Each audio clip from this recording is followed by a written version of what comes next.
Oke, assalamualaikum warahmatullahi wabarakatuh. Ketemu lagi dengan saya Faisal. Dalam video pembelajar ini saya ingin sedikit menjelaskan atau sharing ya, tentang 5 skill yang harus perlu dilatih oleh tim sales ya.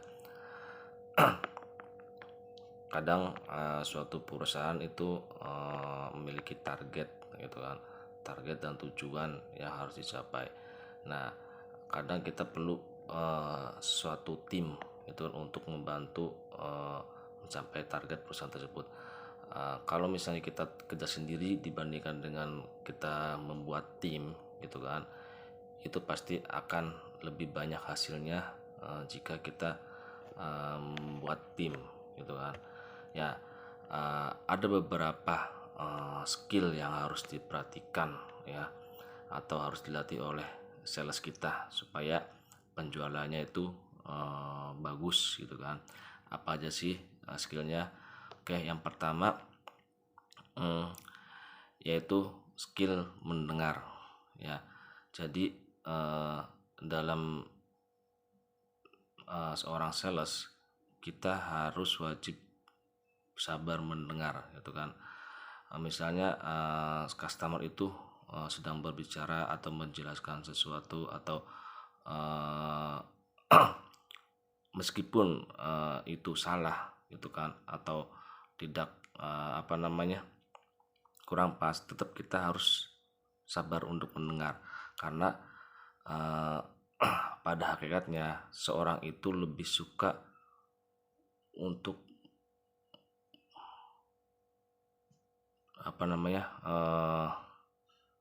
mendengar daripada didengar gitu kan. Jadi kita harus bisa sabar untuk mendengar konsumen itu berbicara gitu kan, meskipun konsumen itu berbicaranya kurang pas atau kurang tepat gitu, tetap kita harus bersabar, tunggu sampai konsumen itu berhenti untuk menjelaskan gitu kan ya. Terus yang kedua, seorang sales itu harus memiliki skill memahami orang lain gitu kan ya. Jadi kita harus bisa memahami orang lain. Biasanya itu ada, kalau saya pakai itu ada namanya rumusan FORM gitu kan. Apa sih FORM itu? F itu family atau keluarga gitu kan. O itu occupation atau pekerjaan. R itu relaxation atau rekreasi atau hiburan ya. M itu money atau kondisi finansial. Jadi untuk memahami orang lain biasanya saya memakai rumus itu gitu kan. Jadi kita gali dulu keluarganya seperti apa ya kan, punya anak berapa gitu kan. Kalau misalnya single ya udah tanya udah punya keluarga belum gitu kan, rumahnya di mana gitu, kita tanya gali untuk keluarganya seperti apa. Terus yang kedua tentang pekerjaannya gitu kan ya. Kita gali pekerjaannya konsumen itu seperti apa gitu kan ya, mungkin jabatannya apa gitu kan. Terus rekreasi atau hiburan, dia lebih suka hiburan apa, rekreasi apa, atau hobinya apa gitu kan ya. Terus kita harus bisa mengetahui kondisi keuangan dia gitu kan, apakah lagi bagus atau tidak. Nah, dari situ kita udah mempunyai data yang lengkap untuk customer gitu kan. Jadi kita udah mempunyai data yang lengkap dan bisa dieksekusi untuk closing gitu kan ya. Terus yang ketiga itu harus mempunyai skill melayani atau service gitu kan. Jelas dalam suatu perusahaan itu melayani atau service itu sangat penting gitu kan, karena banyak perusahaan-perusahaan besar itu mengutamakan itu pelayanan gitu kan. Contohnya Bank BCA gitu kan, itu kan banyak service pelayanan itu sangat baik banget gitu kan. Terus McD dan sebagainya gitu kan ya. Jadi service melayani itu sangat penting gitu kan ya, karena orang kalau udah dilayani, kalau udah servisnya dengan baik, itu pasti senang gitu kan ya. Terus yang keempat itu teknik skill closing gitu kan.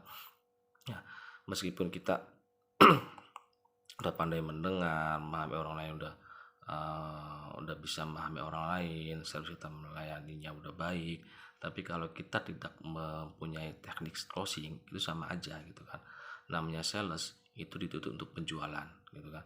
Kalau kita nggak jualan ya sama aja bohong gitu kan. Ya, jadi kita juga harus mempunyai teknik skill closing gitu kan. Ya, dan itu harus dipelajarin gitu kan, cara closingnya seperti apa yang baik gitu kan, ya cara berbicara konsumennya seperti apa gitu kan, yang closing yang baik itu seperti apa gitu kan.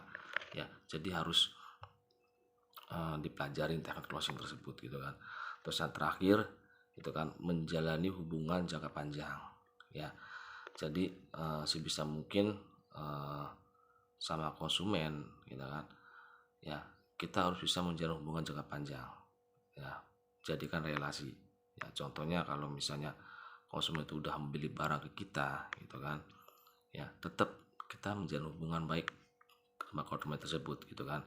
Barangkali kalau dia udah nyaman servisnya ke kita gitu kan, pelayanannya kita udah baik, otomatis jika ada orang lain yang mau ngambil produk kita gitu kan, itu pasti ke arahnya ke kita, karena pelayanan kita udah baik gitu kan, dan kita menjalin hubungannya jangka panjang, silaturahminya terus menerus. Meskipun konsumen itu udah beli produk kita, tetap kita jalan silaturahmi.